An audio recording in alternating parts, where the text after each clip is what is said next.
Bismillahirrahmanirrahim. Assalamualaikum warahmatullahi wabarakatuh.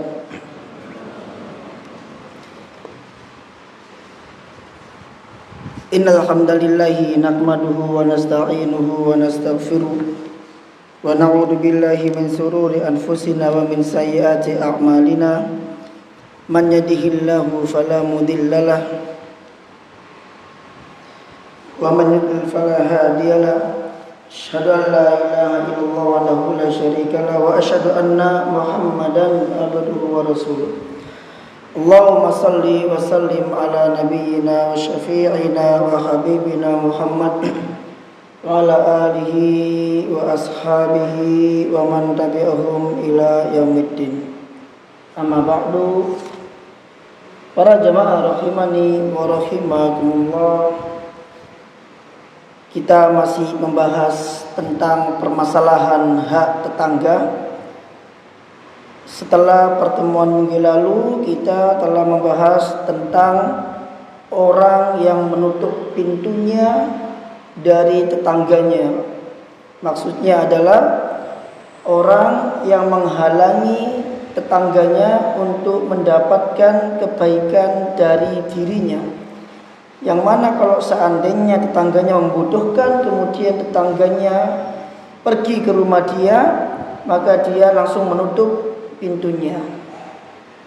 Nah, kemudian di antara hak tetangga yang lain adalah apa yang disebutkan oleh Nabi Sallallahu Alaihi Wasallam pada hadis 100 ke-12 yang akan kita baca sekarang. Dan berbuat baik pada asalnya, semua perbuatan baik itu merupakan cara untuk menyempurnakan keimanan. Termasuk diantaranya adalah berbuat baik kepada tetangga. Al-Imam Bukhari rahimahullah berkata, babun la yashba' duna jarihi. Bab tidak kenyang selain tetangganya. Bab tidak kenyang selain tetangganya. Maksudnya adalah dia tidak kenyang sendirian. Dia tidak boleh membiarkan tetangganya kelaparan. Haddatsana Muhammad ibn Katsir telah menceritakan kepada kami Muhammad bin Katsir. Akhbarana Sufyan telah menceritakan kepada kami Sufyan an Abdul Malik bin Abi Bashir, dari Abdul Malik bin Abi Bashir, an Abdullah bin Musawir qala, dia berkata, sami'tu Ibnu Abbas radhiyallahu anhuma yukhbiru Ibnu Zubair, mengabarkan kepada Ibnu Zubair, yakni Abdullah bin Zubair, anak dari Zubair bin Al-Awwam. Berarti Ibnu Abbas dan Ibnu Zubair ini adalah satu letting, satu angkatan, sama-sama anak-anak, sama-sama pemuda. Istilahnya adalah teman bermain, karena Ibnu Abbas itu anak dari Al-Abbas, keponakan pamannya Nabi alaihi salatu wasallam. Maka Ibnu Abbas siapanya Nabi? Ponakannya Nabi. Ya, Ibnu Abbas maka termasuk ponakannya Nabi. Kalau termasuk ponakannya Nabi, maka dia termasuk ahlul baitnya Nabi alaihi salatu wasallam. Kalau termasuk ahlul baitnya Nabi sallallahu alaihi wasallam, maka berlaku pada Ibnu Abbas hak-hak ahlul bait, yaitu di mana dia tidak boleh menerima sedekah, tapi diperbolehkan menerima hadiah. Demikian juga dengan Ibnu Zubair, ini adalah anak dari Zubair bin Al-Awwam. Dia berkata, sami'tu Nabiyya sallallahu alaihi wasallam yaqul. Kata Ibnu Abbas kepada Ibnu Zubair, aku mendengar Nabi sallallahu alaihi wasallam bersabda, laisal mu'min, bukanlah seorang mukmin, atau tidak dikatakan sebagai seorang mukmin, atau tidak dikatakan orang yang beriman. Alladzi yashba, yang mana dia kenyang, wajaruhu ja'iun, dan tetangganya lapar.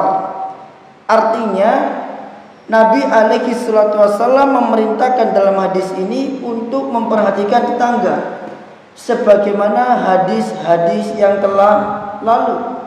Karena biar bagaimanapun tetangga tersebut adalah orang Islam, termasuk di antara kaum muslimin, maka berlaku pada tetangga tersebut hak-hak terhadap kaum muslimin.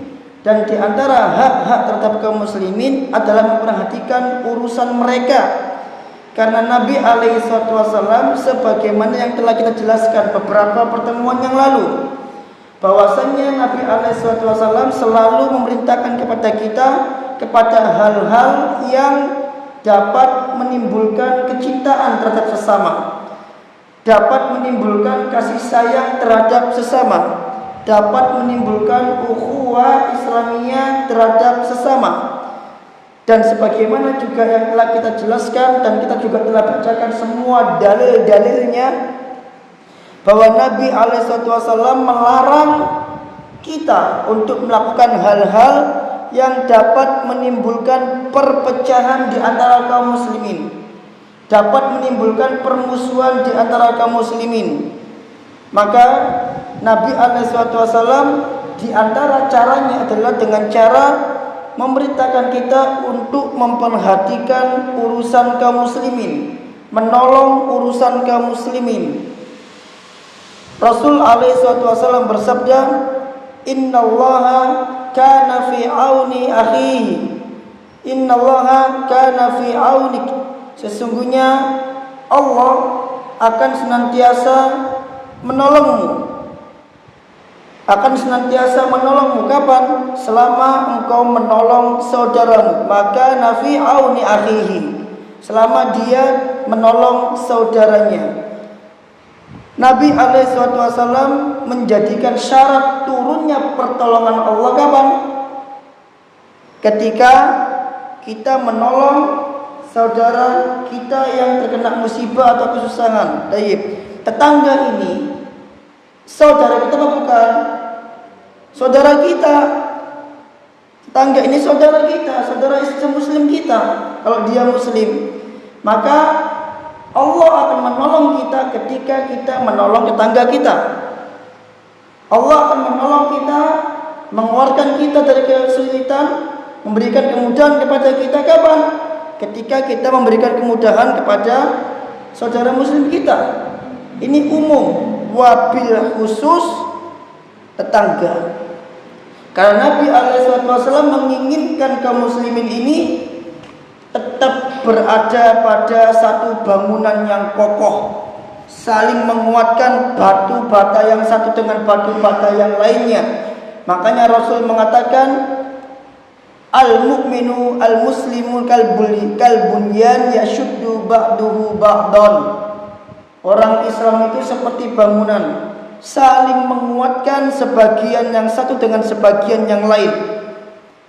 Nah, bagaimana bisa saling menguatkan kalau dia membiarkan tetangganya kelaparan? Kita baca sedikit fikih hadisnya. Ada beberapa fikih hadis di sini. Ada satu fikih hadis, tapi tertulis di sini wajaruhu ja'iun, membiarkan tetangganya kelaparan. Maksudnya adalah huwa alimu bihalit tirarihi, dia mengetahui, kita mengetahui tentang kesusahan tetangga kita. Wa qillatu iktidarihi, dan kita juga mengetahui tentang ketidakmampuan dia. Kita tahu dia butuh, kita tahu dia susah, tapi kita biarkan. Berarti sikap apa namanya Pak? Egois. Apalagi Pak? Apatis Pak.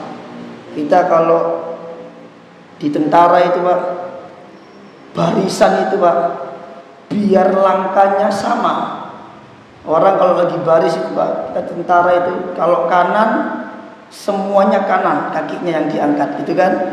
Kalau kiri semuanya kiri yang diangkat. Kita latihan hormat itu nggak boleh ada yang ngereni, nggak boleh ada yang mendahului, semuanya kompak. Hormat, gerak, itu Pak. Prinsip dasarnya adalah tidak boleh ada egois, tidak boleh ada apatis. Apatis itu acuh tak acuh dengan kawannya, nggak peduli dengan kawannya. Maksudnya adalah kalau temanmu nggak bisa, kamu ajarin. Kalau temanmu salah, kamu nasihati. Kalau temanmu nggak kompak, kamu kasih tahu. Kalau temanmu futur, kamu kasih semangat. Nah, sama kayak seperti ini.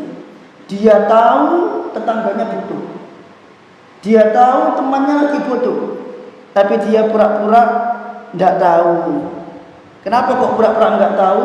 Karena dia tidak mau dimintain tolong. Sama seperti hadis sebelumnya, dia tahu tetangganya butuh, tapi dia sengaja menutup pintunya. Biar apa? Biar tetangganya nggak datang ke rumahnya untuk minta pertolongan. Sengaja dilakukan sama dia.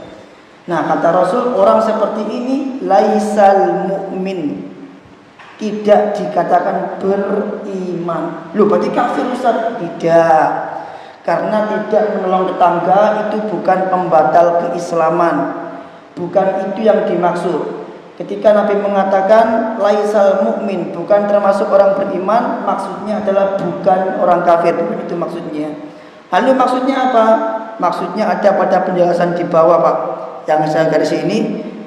Innal mu'mina, sesungguhnya seorang mukmin, la yakunu kamilal iman, tidak menjadi sempurna imannya, hatta yatafaqqada ahwala jarihi, sampai dia peduli, sampai dia mengurusi keadaan tetangganya. Saya ulangi lagi, seorang mukmin tidak dikatakan sempurna imannya sampai dia mengurusi keadaan tetangganya, sampai dia mengetahui keadaan tetangganya.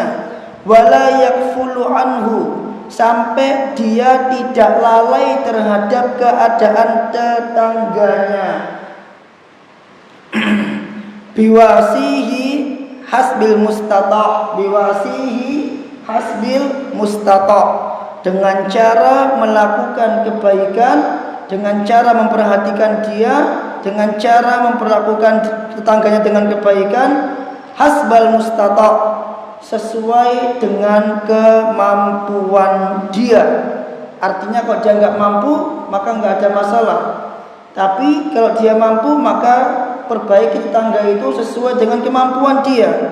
Makanya Rasul alaihissalam mengatakan tentang sedekah apa? Ittaqun nar, jagalah dirimu dari api neraka walau bisyikit tamr, gitu kan? Walau bisyikit tamr, jagalah dirimu dari api neraka meskipun dengan separuh kurma. Maksudnya adalah kalau di rumah nggak ada apa-apa kecuali hanya ada separuh kurma, separuhnya ini sedekahkan. Ini terjadi di zaman Nabi alaihi wasallam. Ketika Nabi meminta para sahabat untuk sedekah, ada salah satu sahabat yang nggak punya apa-apa kecuali cuma separuh kurma, maka dia kasih separuh kurma itu. Nah, berarti Pak, berarti seorang mukmin akan sempurna imannya kapan? Ketika dia memperhatikan tetangganya, ketika dia tidak lalai dengan tetangganya, ketika dia berbuat baik kepada tetangganya. Dan ini prinsip dasarnya. Semakin sempurna iman seseorang, maka akan semakin tinggi surga dia. Semakin sempurna iman seseorang, maka akan semakin besar peluang masuk surga. Kenapa demikian? Karena ketika iman tidak sempurna, berarti ada apanya? Ada apanya? Ada dosanya, ada maksiatnya. Kalau ada dosanya, ada maksiatnya, dia belum boleh masuk ke dalam surga sampai dosanya hilang. Karena yang masuk ke dalam surga adalah orang yang memiliki qalbun salim. Allah berfirman dalam surah Asy-Syu'ara, illa man atallaha biqalbin salim, kecuali orang yang datang kepada Allah dengan hati yang lurus atau hati yang selamat. Maka yang dimaksud dengan bukan seorang mukmin dalam hadis Nabi SAW adalah tidak sempurna iman dia. Karena semua kebaikan yang dilakukan itu membuat iman sempurna. Semua kejelekan yang dilakukan itu membuat iman tidak sempurna. Nah, ada yang tanya tentang hadis ini?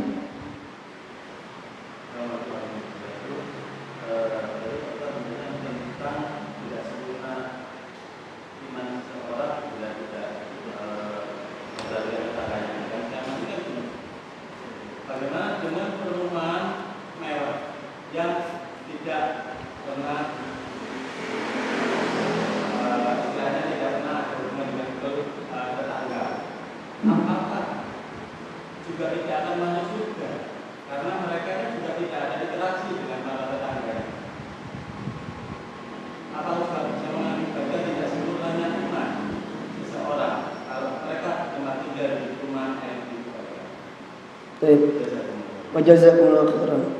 Yang pertama Pak, perumahan elit itu kenapa kok dia nggak ada interaksi tetangga? Karena masing-masing tuan rumah di perumahan tersebut itu sibuk sekali. Kadang mereka keluar negeri, kadang mereka keluar kota, meninggalkan rumah. Justru yang ada interaksi itu adalah pembantunya, gitu. Yang seperti ini ya mungkin kita bisa kasih maklum ya, karena kesibukan mereka sehingga mereka tidak ada interaksi dengan tetangga. Jangankan perumahan elit, perkampungan saja yang saya tempat tinggal di Tambak Wedi itu kadangkala tetangga pojok dengan pojok nggak kenal Pak, nggak kenal karena nggak ada interaksi. Ini tentu tidak bisa dibenarkan dalam syariat, karena biar bagaimanapun sama-sama muslim harus saling mengenal. Biar bagaimanapun nanti kalau ada apa-apa yang membutuhkan, yang membantu pertama kali adalah tetangga. Kalau dibilang apakah nggak masuk surga, ini bukan masalah nggak masuk surga, tapi merupakan bentuk kesempurnaan iman yang akan mengakibatkan dia mungkin tidak bisa masuk ke dalam surga karena iman yang kurang tadi itu. Nah, kalau dikatakan dibenarkan apa enggak yang perumahan tadi? Kalau dikatakan dibenarkan, tentu tidak dibenarkan juga, karena harus ada semisal perkumpulan atau semisal anggota grup itu yang bertugas adalah RT, karena RT itu mengayomi tentunya, ya kan? Saya pernah ngelesi anak itu di daerah Menganti itu. Kebetulan yang saya lesi ini anak yang punya yayasannya Ustaz Fadlan, kaya betul orangnya. Itu jarang di rumah, sibuk sekali. Nah, yang seperti ini memang kita maklumi karena faktor pekerjaan. Tapi alhamdulillahnya perumahan elit itu kebanyakan bukan muslim. Alhamdulillahnya seperti itu. Gitu nggih. Tapi intinya bagi kita yang hidup bertetangga itu harus tidak boleh melakukan seperti itu. Oke. Lanjut hadis berikutnya. Mana ini? Nah, ini termasuk hak tetangga berikutnya. Babun yukthiru ma'al mirqi atau mirqiya fayaksimu fil jiran. Bab memperbanyak air, memperbanyak kuah pada makanan. Fayaksimu fil jiran atau fayuksimu fil jiran, kemudian ia membagikannya kepada tetangga. Ini terkait dengan hadis yang sebelumnya, tidak boleh kenyang sendirian, tetangga lapar itu nggak boleh. Nah, di antara caranya adalah dengan cara memperbanyak kuah makanan, kemudian dibagikan kepada tetangga meskipun nggak setiap hari, Tapi ini dianjurkan oleh Nabi Alaihissalam, dan inti semua perbuatan ini apa? Sudah kita jelaskan, intinya adalah untuk menimbulkan tahabbub, rasa cinta, wadawadud, dan kasih sayang. Langsung kita baca dari An Abi Dar, dari Abu Dar Al-Ghifari radhiyallahu anhu, dia berkata, Ausani Khalili sallallahu alaihi wasallam. Ini bahasa yang sangat bagus sekali. Khalili sallallahu alaihi wasallam, kekasihku, kata Abu Dar, yakni Rasulullah sallallahu alaihi wasallam dianggap sebagai khalil, kekasih oleh para sahabat. Kekasihku sallallahu alaihi wasallam ausani, memberi wasiat kepadaku. Berarti Nabi Sallallahu Alaihi Wasallam pernah ngasih wasiat kepada Abu Dar. Kira-kira kalau Nabi Alaihi Wasallam ngasih wasiat kepada Abu Dar mempraktekkan tidak? Mempraktekkan tidak? Dipraktekkan. Para sahabat itu tidak ada satu ucapan Nabi melainkan mereka praktekkan. Makanya iman mereka sempurna. Makanya beragama itu harus lihat para sahabat. Semangat beragama kita itu harus sesuai dengan semangat beragamanya para sahabat. Karena sekecil apapun dipraktekkan oleh mereka. Sekecil apapun dipraktekkan oleh mereka. Apa bukti dipraktekkannya? Buktinya Abu Dar mengatakan, Ausoni Khalili, kekasihku Muhammad SAW memberiku wasiat. Berarti Abu Dar ingat itu wasiat. Dia pegang baik-baik, meskipun Nabi SAW sudah wafat, dia masih ingat dan dia menceritakan kepada generasi setelahnya. Apa wasiat Nabi SAW kepada Abu Dar? Bithalathin, dengan 3 hal. Wasiat yang pertama, asma'u wa uti'u, aku mendengar dan aku mentaati, walau li abadin mujadda'il atraf, meskipun yang memberi perintah itu adalah seorang budak mujadda'il atraf, yang terpotong jari jemarinya, berarti cacat. Artinya adalah meskipun yang memberi perintah, yang menjadi pemimpin itu seorang budak plus cacat, kalau yang diperintah adalah hal yang ma'ruf, maka dia tetap harus dengar dan dia tetap harus mentaati. Dan ini adalah wasiat Nabi Alaihissalam yang dipraktekkan oleh Abu Dar. Aku tetap mendengar dan aku tetap mentaati, meskipun yang memerintahkan kepadaku li'abdin, seorang budak mujaddahil atrof, yang terpotong jari jemarinya. Enggak hanya budak, Pak, siapapun orang yang memerintahkan kita kepada yang ma'ruf, maka kita wajib untuk taat. Karena hakikatnya setiap orang adalah pemimpin. Kullukum ra'in, setiap kalian adalah seorang pemimpin. Kalau memerintahkan kepada kebaikan, maka kita harus mendengar dan mentaati.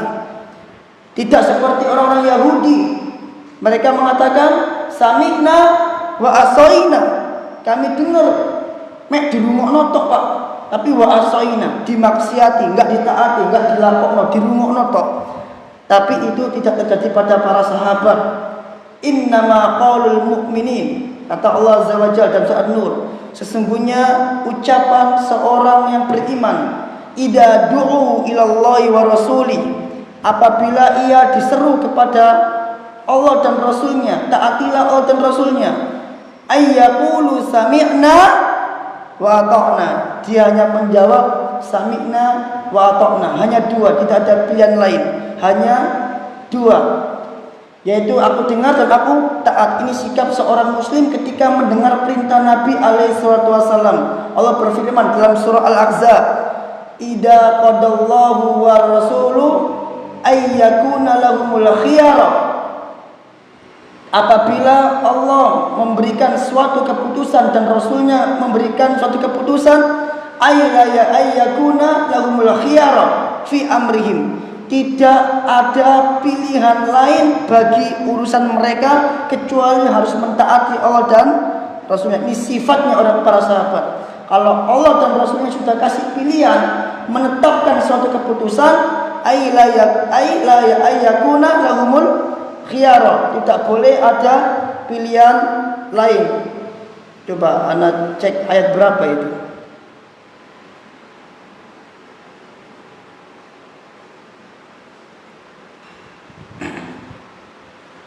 Al-Ahzab ayat berapa ya?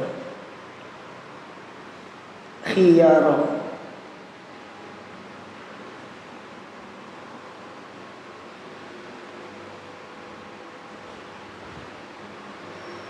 Al-Ahzab ayat 36. Makanal mu'min walal mu'minati idza qadallaha wa rasulahu ayyakuna lahumul khiyara. Tidak berhak bagi seorang mukmin dan juga seorang mukminah apabila Allah menetapkan suatu urusan akan ada pilihan lain dalam urusan mereka.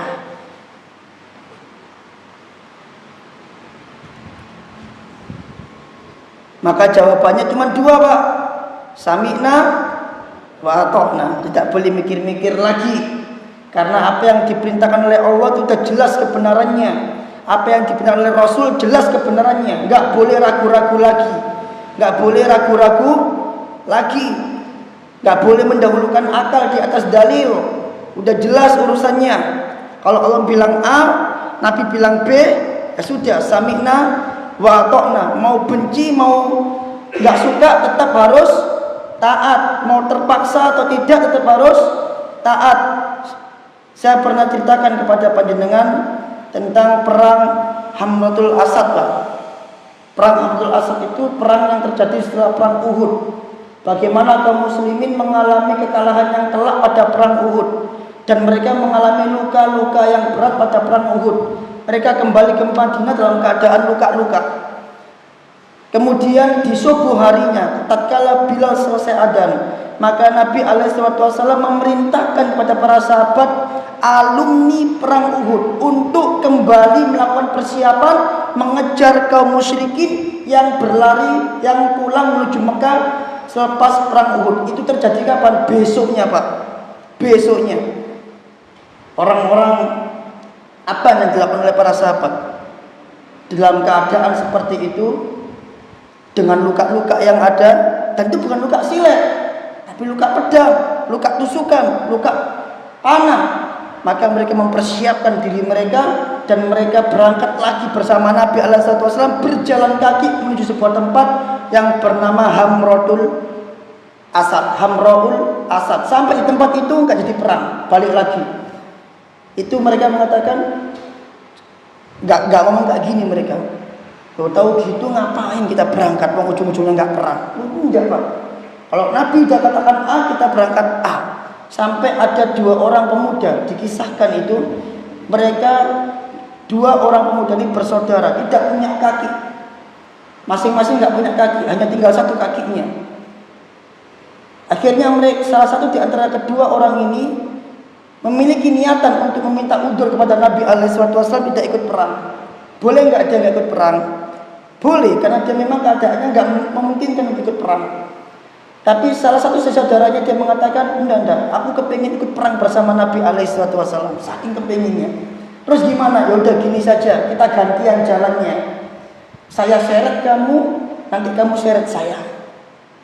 Jadi jalan ke Hamraul Asad itu seret-seretan. Dalam keadaan susah, dalam keadaan benci, dalam keadaan terpaksa. Kalau Nabi dah katakan A, mereka berangkat. Sikap mereka ini Allah puji dalam surah Al-Imran. Allah berfirman dalam surah Al-Imran, alladzina istajabu lillahi war rasuli min ba'di ma asabahumul qarh lilladzina ahsanu minhum ajrun adzim. Orang-orang yang memenuhi panggilan Allah dan Rasulnya, min ba'dihim asabahumul qarh, dalam keadaan mereka terluka-luka habis perang Uhud. Lilladzina ahsanu minhum, bagi orang-orang yang telah berbuat baik di antara mereka, ajrun adzim, pahala yang gede. Ini sikapnya sahabat kalau sudah berbicara perintah Allah dan Rasulnya, Pak. Saya baca kisah perang tersebut, saya geleng-geleng, kok ada orang seperti itu, Pak. Ini bukan masalah ketelusupan, Pak. Bukan masalah siwel, bukan masalah kebacok, ini ke pedang. Orang kalau perang itu kadang kena anak panah nggak cuma satu, nancep anak panah bisa 5, bisa 7. Tapi mereka tetap berangkat. Kenapa? Karena Nabi sudah katakan, bahkan kalau mereka nggak jadi berangkat, mereka nangis. Saking kepengennya perang sama Nabi, saking senangnya sama Nabi SAW. Makanya jangan kaget kalau Abu Dar mengatakan Ausoni Khalili, kekasihku berwasiat. Saking cintanya sama Nabi SAW, mereka kalau nggak ikut perang itu berangkat, nggak nangis. Allah berfirman dalam surah At-Taubah, diabadikan oleh Allah kisahnya. Wa ala idama atau kalitahmilahu, bagi dan orang-orang yang tidak ikut perang bersamamu karena nggak punya kendaraan, ini diampuni oleh Allah, diberikan udzur karena asalnya nggak ikut perang itu dosa besar. Tapi ketika dia punya udzur yang ditoleransi oleh Allah dan Rasulnya, boleh. Tapi ada beberapa sikap dari para sahabat yang diabadikan oleh Allah. Allah mengatakan wa ala idama atau kalitahmilahum, yaitu orang-orang yang datang kepadamu wahai Muhammad, litahmilahum, minta tolong sama kamu agar engkau bisa membawa mereka, menggonceng mereka pergi berperang. Qul la ajidu ma ahmilukum alaihi, namun engkau mengatakan Muhammad kepada mereka, aku tidak memiliki hewan tunggangan yang bisa digunakan mengangkut kalian. Apa yang terjadi pada orang-orang ini? Karena mereka orang-orang miskin, mereka nggak punya hewan tunggangan. Apa yang terjadi?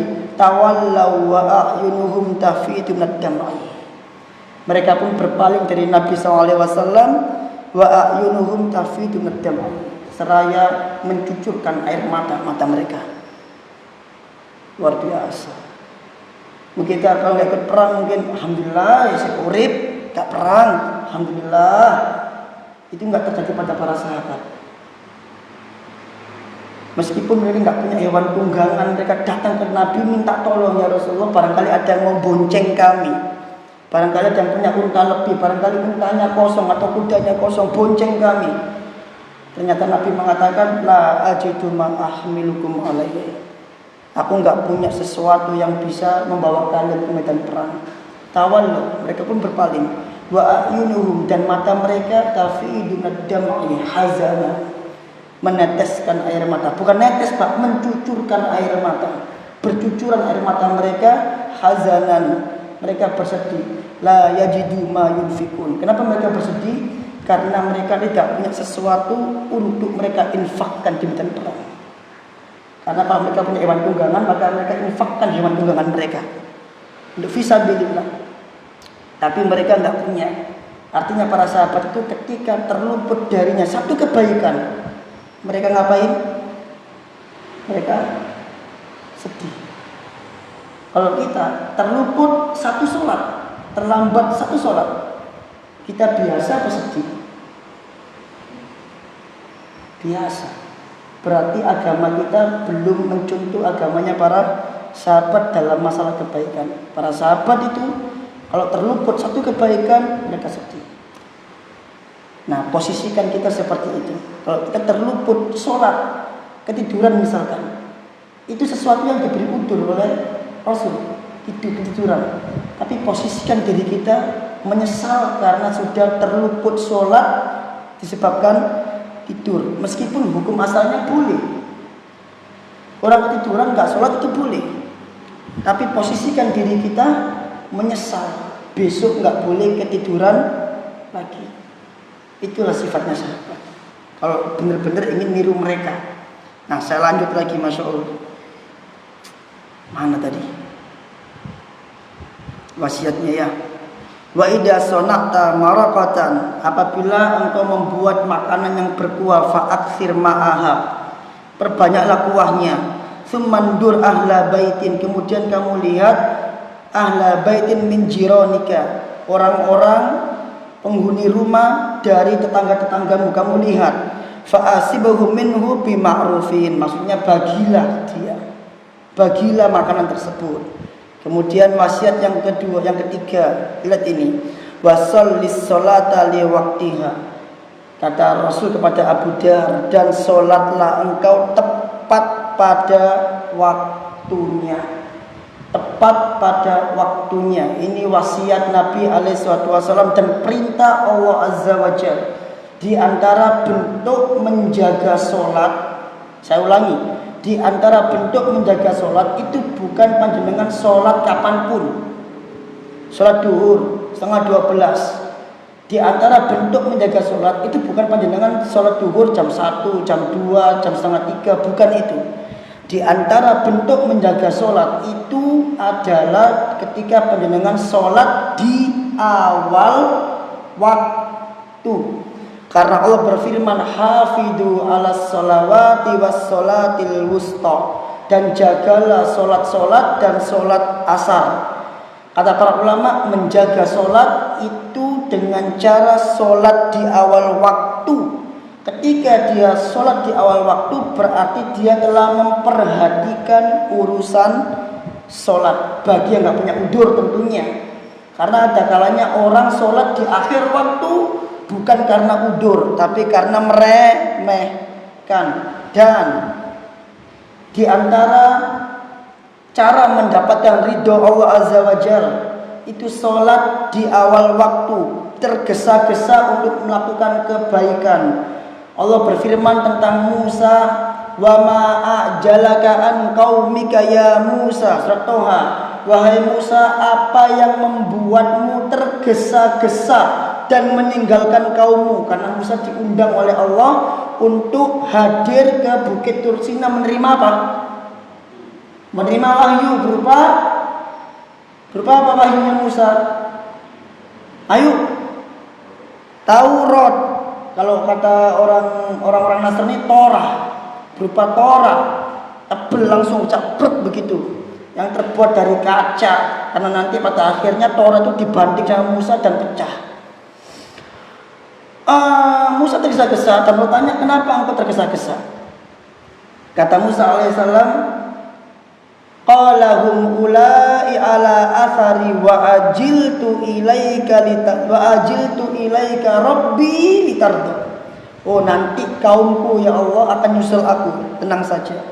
Wa ajiltu ilaika rabbi litardo, dan aku bersegera menuju engkau wahai Tuhanku litardo, agar engkau ridho. Ibnu Qayyim mengatakan dari ayat ini yang menjadikan Musa bergegas, tergesa-gesa melakukan kebaikan, memenuhi panggilan Allah adalah litardo, untuk mendapatkan ridhonya Allah.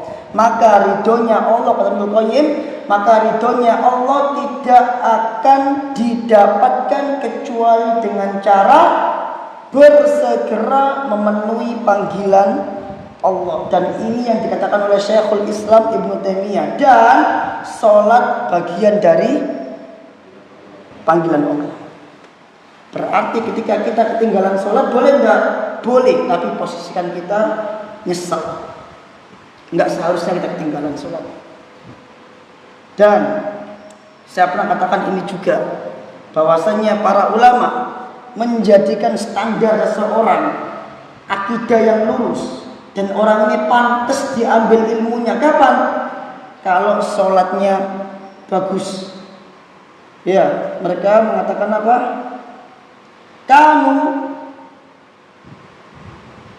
dahulu para ulama salaf, ida atau rajula, ketika mendatangi seseorang, liyakhudu anhu, untuk mengambil ilmunya, nador ila hadihi, dilihat dulu Pak, hadihi, akidahnya gimana. Kalau sudah bagus, yang kedua wasumtihi, akhlaknya gimana. Akidahnya lurus, akhlaknya lurus, oke, mantap. Yang ketiga, wa ila sholatih, sholatnya dilihat. Ternyata akidahnya lurus, akhlaknya lurus, tapi akhlak kepada Allah tidak lurus. sholatnya telat terus. Kalau sholatnya tepat waktu, summa akhadu anhu, mereka ambil ilmunya. Oh, ini pantas diambil ilmunya. Tapi kalau telat terus, maka mereka nggak akan ambil ilmu dari dia. Ini wasallal asal di waktunya. Kemudian berikutnya, fa in wajadtal imama qad shalla, dan apabila engkau mendapati imam sudah melakukan sholat, faqad akhrasta sholataka, dan sungguh engkau telah mendapati sholatmu, wa illa fahiya nafilatun, kalau tidak maka dia terhitung sebagai sholat sunnah. Maksudnya begini, apabila kita sudah sholat wajib di rumah, kemudian kita mendatangi masjid dan kita mendapati imam masih sholat, maka kita diperintahkan oleh Rasul SAW, bukan diperintahkan ya, dianjurkan untuk ikut sholat lagi. Sholatnya itu bukan terhitung sebagai sholat wajib, tapi terhitung sebagai sholat apa? Sholat sunnah atau nafilah. Nafilah itu artinya sama dengan sholat sunnah. Kemudian berikutnya, nah ini yang saya bilang bahwa Abu Dar benar-benar mempraktekkan apa yang dikatakan oleh Nabi SAW. An Abi Dar, dari Abu Dar radhiyallahu anhu, qala, dia berkata, qala Nabiyyu sallallahu alaihi wasallam, Nabi sallallahu alaihi wasallam bersabda. Kalau yang di atas tadi Abi Dar mengabarkan bahwa Nabi berkata. Sekarang di hadis berikutnya Abi Dar mengatakan, ini sekarang hadisnya. Yang di atas, yang tadi yang kita bahas itu ucapannya Abu Dar. Sekarang yang hadis berikutnya ucapan Nabi SAW. Ya Abu Dar, wahai Abu Dar, idza tabakhta maraqatan, apabila engkau memasak suatu makanan, fa'akthir ma'al maraqati, maka perbanyaklah kuah makanan tersebut. Wa ta'ahad jiranaka, dan perhatikan dan jagalah tetanggamu. Au aksim fi jiranika, atau bagilah tetanggamu. Ini termasuk di antara hak yang harus ditunaikan oleh kaum muslimin, itu hak tetangga. Nah, saya mau bahas fikih hadisnya. Yang pertama adalah istihbabu nushil akhibba wal ashabi, dianjurkan memberi nasihat kepada orang yang dicintai dan juga sahabat-sahabat karib, bima yanfa'uhum fi dunyahum wa akhiratuhum, fi dunyahum wa akhiratihim, dengan hal-hal yang bermanfaat bagi mereka dalam urusan dunia dan akhiratnya. Memberi makan tetangga ini termasuk urusan akhirat apa dunia? Aslinya dunia, muamalah. Tapi Nabi SAW memberikan nasihat kepada Abu Dar. Artinya nasihat itu tetap diberikan terhadap orang yang kita cintai maupun para sahabat-sahabat karib, baik itu berkenaan dengan urusan dunia dan urusan akhirat. Nasihat Nabi SAW kepada Abu Dar yang dikutip oleh Abu Dar, Ausani Khalili, ternyata bukan cuma Abu Dar yang seperti itu. Bahkan para sahabat yang lain kebanyakan menyebut Nabi SAW dan Khalili, kekasihku. Di antaranya hadis dari Abu Hurairah. Abu Hurairah mengatakan, Ausani Khalili sallallahu alaihi wasallam, kekasihku Muhammad mewasiatkan kepadaku bisalasin, dengan 3 hal, wa nahani bisalasin, dan melarang aku dari 3 hal. Ini wasiat Nabi kepada Abu Hurairah. Abu Hurairah mengatakan kekasihku. Jadi jadi para sahabat menjadikan Nabi sebagai apa? Kekasih, Pak. Orang yang dicintai. Nggak cuma cinta toh, Pak. Karena tanda cinta itu apa? Mempraktekkan apa yang diperintahkan oleh yang dicintai. Dipraktekkan, kita tanda cinta, Pak. Apa wasiat Nabi kepada Abu Hurairah?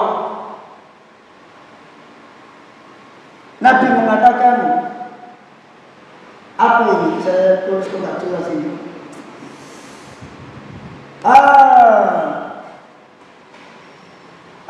Al-witru qabla an-naum, yaitu berwitir sebelum tidur.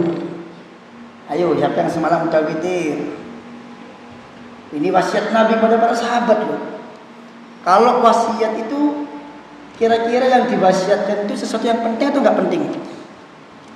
Kalau orang ngasih wasiat kepada orang lain, kira-kira wasiat ini sesuatu yang penting atau nggak penting? Penting. Berarti ketika Nabi alaihissalam mengatakan kepada Abu Hurairah, al-witru qabla naum, engkau berwitir sebelum tidur. Berarti witir itu sesuatu yang penting. Teringat ucapan Ustaz Ridwan rahimahullah dulu, dan saya ingat dan memang itu betul ucapan beliau. Beliau mengatakan, kalaupun antum tidak bisa sholat malam, minimal jangan tinggalkan witir. Karena Nabi tidak pernah meninggalkan witir. Dan beliau mengutip ucapan Imam Ahmad waktu itu. Dan memang itu betul ada, bahwa Imam Ahmad mengatakan, barang siapa yang tidak berwitir, maka tidak diterima persaksiannya. Tahu persaksiannya Pak ya? Kalau di sidang itu ada saksi. Engkau bersaksi, misalkan ada orang yang berzina, didatangkan 4 saksi. Orang yang nggak berwitir itu nggak boleh bersaksi, nggak dianggap persaksiannya. Imam Ahmad berdalil dengan sebuah hadis, meskipun dhaif. Nabi mengatakan, laisa minna ma lam yutir. Bukan termasuk golongan kami orang yang tidak berwitir. Ini nggak pernah terjadi pada sholat malam. Nabi nggak pernah mengatakan yang nggak sholat malam bukan golongan kami, nggak pernah. Tapi ketika masalah witir, Nabi mengatakan laisa minna. Sehingga ini menunjukkan bahwa sholat witir itu lebih ditekankan dibanding sholat malam. Sehingga kalaupun kita nggak bisa bangun malam, maka kita perlu witir, minimal witir berapa? 1 rakaat boleh, 3 rakaat boleh, 5 rakaat boleh, 7 rakaat boleh, 9 rakaat boleh, 11 rakaat boleh. Yang penting hitungan ganjil. Kok 5 rakaat ya berarti sujud berdiri, sujud berdiri, sujud berdiri, sujud berdiri. Rakaat keempat berdiri, rakaat kelima tahiyat akhir. Jadi nggak kita sholat awalnya. Ya, kalau 7 rakaat ya berarti 6 rakaat yang pertama itu berdiri, berdiri, berdiri, berdiri, berdiri, berdiri. Rakaat ke-6 tahiyat akhir. Minimal 1. Itu 1 aja itu pun berat. Apa yang membuat berat Pak? Dosanya. Nggak ada sesuatu yang ngebuat orang berat melakukan kebaikan kecuali dosa. Yang pertama. Kemudian apa? Siyamu salahati ayyam. Puasa 3 hari min kulli syahr, setiap bulan. Nabi mengatakan puasa 3 hari tiap bulan. Kapan itu? Kapanpun. Yang penting tiap bulan 3 hari berurutan, tidak harus, boleh terpisah-pisah, yang penting 3 hari. Nah, dari hadis ini Pak, sebagian ulama mengatakan bahwa puasa ayyamul bid itu dhaif.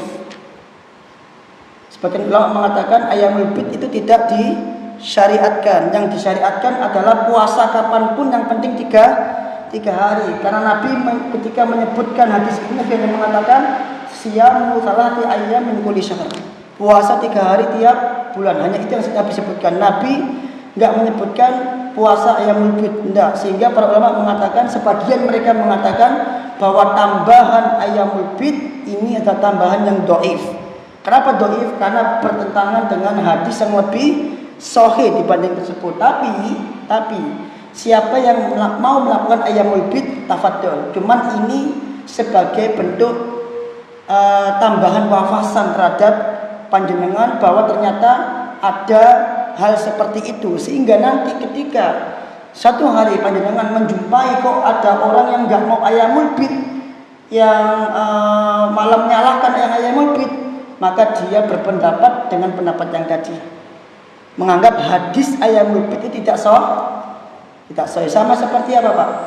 Sama seperti Al-Kahfi malam Jumat, sama seperti itu. Jumhur ulama mengatakan dianjurkan Al-Kahfi. Tapi bagi mereka yang mendoifkan, yang betul adalah membaca Quran di setiap malam Jumat dan membaca Al-Kahfi kapanpun, itu tidak hanya malam Jumat saja. Adapun kalau mengkhususkan hanya malam Jumat, maka ini butuh dalil yang sahih, dan nggak ada dalil yang sahih tentang itu. Nah itu kan yang jadi perbedaan pendapat waktu itu, yang jadi rame-ramenya waktu itu. Nah itu sama seperti itu. Nah kemudian yang terakhir apa? Warakaat duha, wasiat Nabi kata sama Abu Hurairah itu sholat duha 2 rakaat. Dan 3 hal yang dilarang oleh Nabi, yaitu al-iltifat, dilarang menoleh ketika sholat.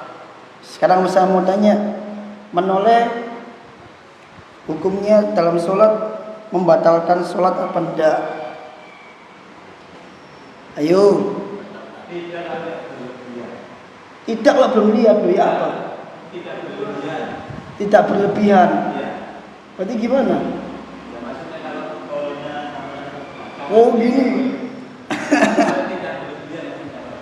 Tidak berlebihan. Kalau nolehnya nggak ada hajat, noleh begini tiba noleh batal.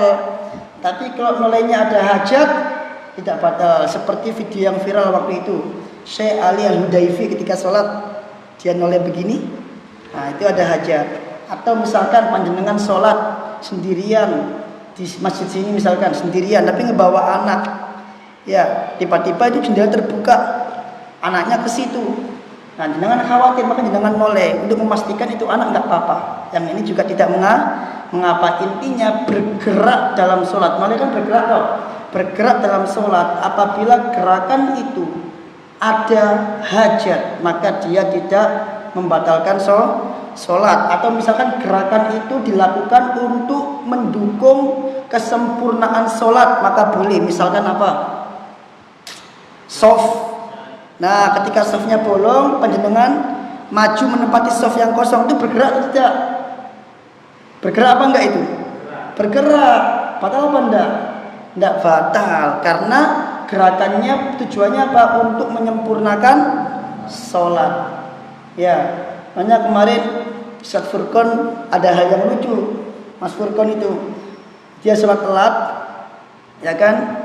Kemudian dia itu sholat di belakangnya orang, pindah orangnya. Sholat telat, orang depannya pindah, seret dia geser, yang depan pindah lagi. Anak jadi imam, ketawa, anak pergi, terus dia maju, dia gerak 3 kali.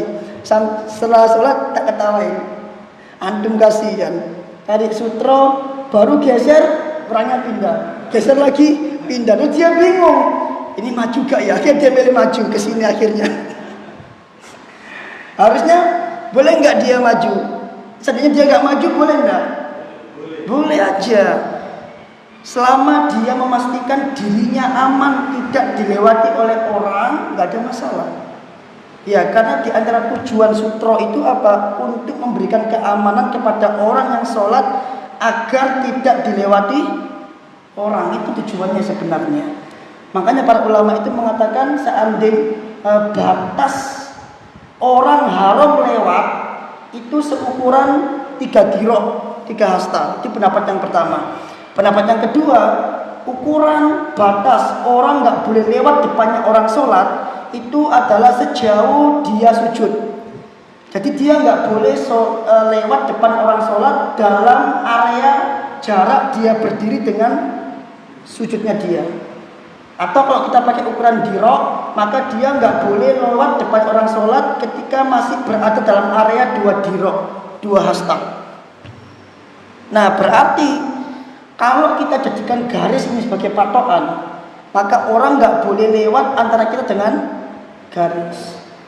Sehingga sutro itu menjadi sesuatu yang tidak wajib. Ini kata Ibnu Utsaimin.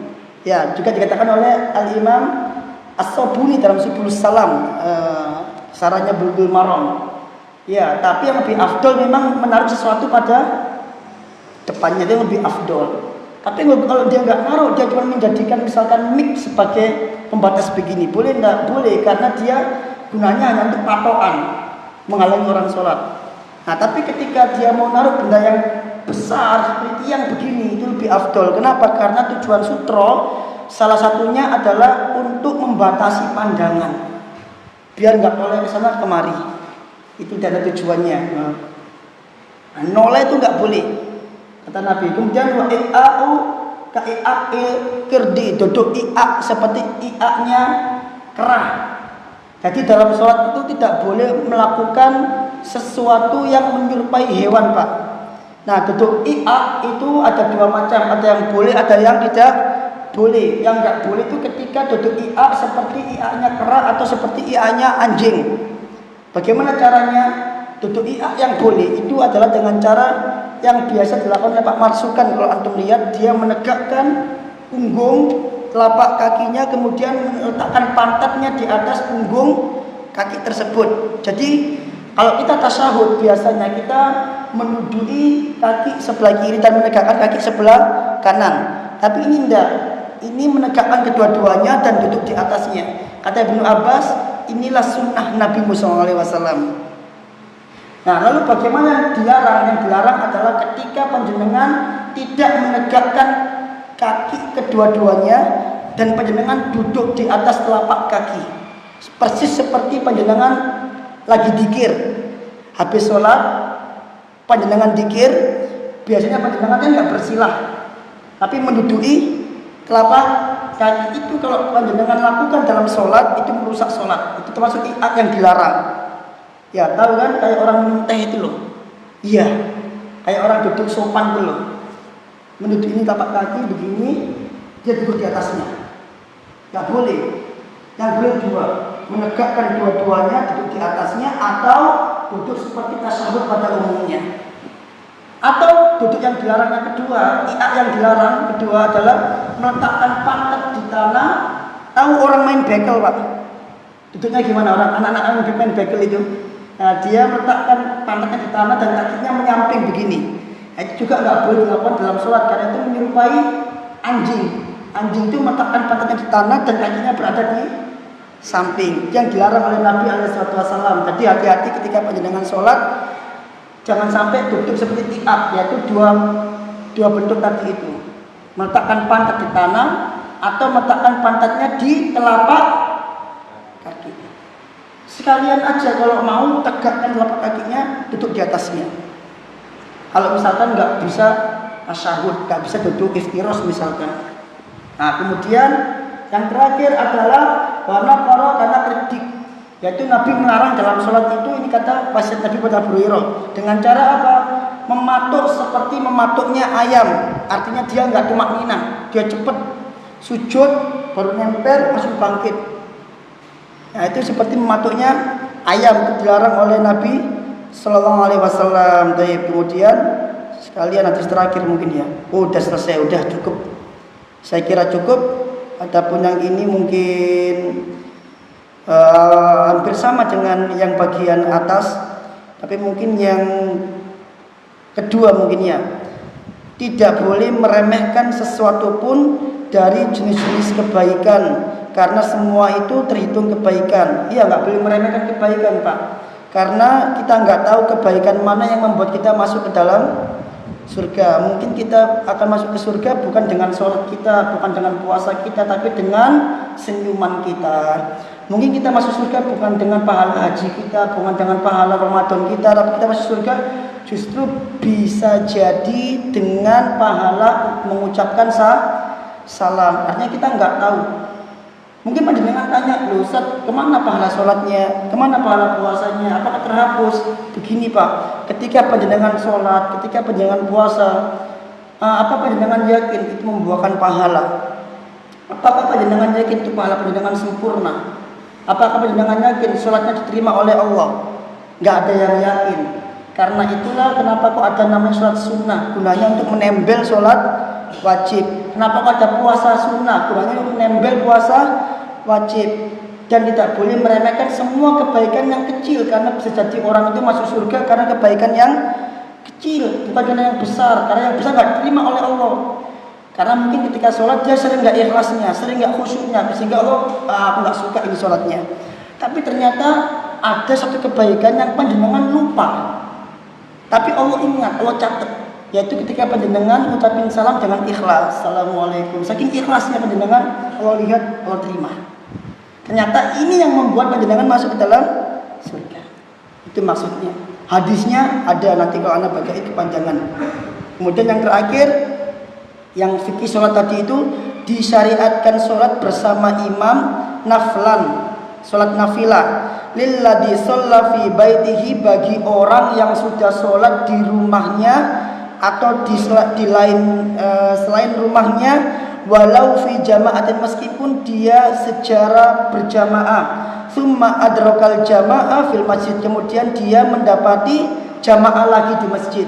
Jadi dia sudah sholat di rumah, mungkin dia habis musafir, dia sholat di rumah, sholat wajib di rumah, dikodok, dikosor, kemudian dia ke masjid mungkin karena mau persiapan sholat berikutnya, ternyata dia mendapati ada orang yang sedang sholat jamaah, maka dia boleh ikut, paham ya? Nah, ikutnya dia yang kedua ini bukan sebagai sholat jamaah, tapi sebagai sholat sunnah. Nah, itu boleh. Sudah, saya kira itu saja yang dapat saya sampaikan. Wallahu ta'ala a'lam bishawab. Ada yang bertanya? Fadhol. Kalau nggak ada, kita tutup. Sudah habis Pak Nanang pertanyaannya. Nggih. Salam. Bagaimana Pak Ustaz bila kita mengutamakan kerabat kita daripada tetangga? Sedangkan kerabat kita kan, maaf ya, lebih membutuhkan. Jadi kita sendiri memberi kerabat kita daripada tetangga kita. Biarpun kerabat kita lebih jauh dari tetangga. Allah berfirman dalam surah Al-Baqarah, laisal birra an tuwallu wujuhakum qibalal masyriqi wal maghrib. Bukanlah suatu kebaikan engkau menghadapkan wajahmu ke arah timur dan ke arah barat. Wa innamal walakinnal birra man amana billahi wal yaumil akhir wal malaikati wal kitabi wan nabiyyin. Tapi kebaikan itu adalah orang yang beriman kepada Allah, kepada hari akhir, kepada para malaikat, kepada para nabi. Kitab-kitab tidak disebutkan di sini. Kemudian wan nabiyyin wa atal mala ala hubbihi, memberikan harta yang dia cintai. Ini kaidah memberi, Pak ya. Memberikan sesuatu yang dia cintai, bukan memberikan sesuatu kepada orang lain yang dia sendiri nggak suka.